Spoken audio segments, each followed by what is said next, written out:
Today we are back with a UFC Fight Night showcase. We're going to be using Steve Erceg, another boxer.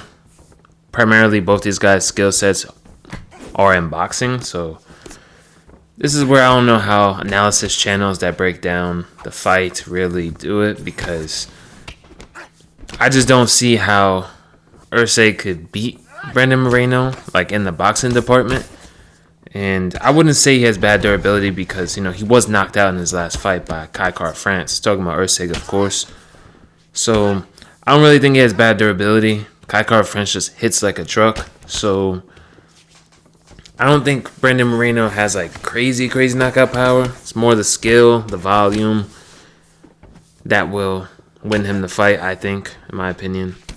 Not sure if he's really going to get a finish or not. But with the experience he's had in those 3 or 4 fights with Davison Figueiredo and just constant 5-rounders and championship experience, everything goes to Brandon Moreno in this matchup.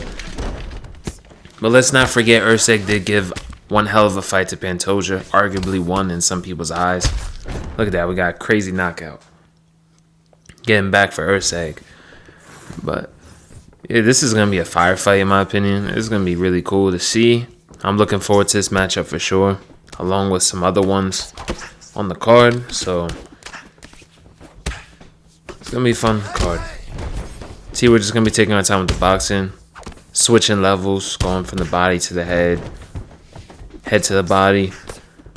Like, I like to practice a lot of these combos and mix-ups in practice mode before, I hop on to play, whether it be quick fight, ranked. So definitely something you guys should do. But what do you guys think about this card, though? I think this fight night is a great step in the right direction because we've had a lot of Apex cards that were just underwhelming. Yeah, like Spivak versus Marcin Tybura as like a main event in one of those Apex cards. So seeing them get back to business with these fight night cards is gonna be cool to see what they could put together in the future. Because I looked up some cards from like 2015 and they were like stacked. They even had like some title fights on fight night cards. And I'm a newer MMA fan, so I'm not used to that level of cards as far as in fight nights. I'm used to these Apex cards that are underwhelming and maybe have like one really good fight on it, or if not, none at all. So hopefully we get back to it. But we're definitely going to utilize our boxing with Erceg. He's not much of a kicker, so the damage is really going to come from our hands because move levels play the biggest part in this game as far as in you winning exchanges and winning the fights. Whoever's going to be using their higher move levels more often and more effectively, more than likely going to win the trades and win the fight.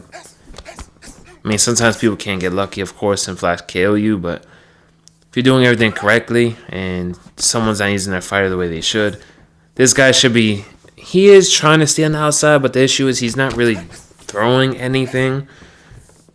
Because with Brandon Royval, you really want to use your volume, your cardio, probably work the body, use your longer strikes, and he can kick actually pretty well. He has some really great body kicks, long legs for a division as well. So he should be trying to kick at range along with using those snap jabs and everything to try to keep me out the pocket. We end up getting hit with a nasty counter uppercut. We return right back with one of our own.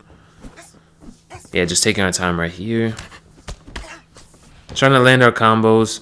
We gotta be careful. He's blaring down uppercuts. So, gotta be careful. When someone's doing that and you go down to the body, the counter damage from that set uppercut is monumental. Doesn't matter who it's from either. They don't really have to have power, anything like that. So definitely watch out for those. What you can even do is you can start faking and predicting that uppercut and slip it. You could create traps like that. But good players are probably not going to fall for those, but still worth a shot anyways. You always want to try something to counter the person very early on. Look at that. We punish him for overextending in the pocket with a nice right hand.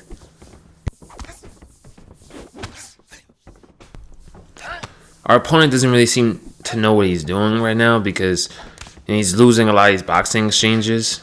And he's probably more comfortable boxing his playstyle because he hasn't really thrown kicks at all. So he's losing in what he's most comfortable in. So he's kind of just doesn't know what to do. You still got to take your time when people are just kind of like running away from you. Because they can still counter you and catch you coming in. And if you're throwing moving forward strikes, they can intercept you very well. Very easily, I should say. So you gotta be careful how you pressure people that are backing up a lot or back footing. This guy felt like he was just running for the most part, in my opinion, because I don't blame him though. You know, he lost a lot of exchanges. His head out was gone for the most part. You know, he has a cut already or two. Look at that. We ended up catching him with a right hand as he was going for a check hook, but our right hook came out faster because we planted. He was throwing a directional strike, so ours came out first. Still just going crazy with the combos. We're trying to get him out of here because I saw how this guy was starting to play. And I just rather not sit here and have like a long fight with somebody who's not really trying to fight. You know. For the most part, I'm still going to play the same even when I'm losing. I'd rather get the fight over with. I'd rather not prolong a whole fight I'm going to lose anyways. I'm not saying go out and be reckless, but I still try to win. This guy is just purely just on like a survival thing. So, you know, I just got to chase him down. Just to finish the fight. Knowing when to chase people down and finish the fight is also key to being a really good player. Because if you do chase the finish at the wrong time, or you don't have good timing on when to do so, you can gas yourself out, get countered. Yeah, but look at that. We see he's just not fighting back, so we just throw a big combo. Get the finish right there. Facing a Mighty Mouse, someone's probably going to use the kicks when he could. You know, even though he's a bit smaller, he should be trying to kick us when he can, because can't really match kicks at all. He shouldn't stay in the pocket either. He should be in and out with the footwork. You know, because we know how to use Erceg. He's boxing, but I want to explain to you guys how to use the other fighters and show you what they're doing wrong. And DJ is primarily, like, he'll strike a bit, use the footwork, make you miss, probably work your body. But you're going to want to grapple with him for the most part because that's where his true strength is at. Considering how big Erceg is, it's going to be hard to kick box with him because, you know, I could punch him from DJ's kicking distance. Yeah, but look at that. He just doesn't know how to use the fighter at all, so we're just going to get him out of here. Just like that.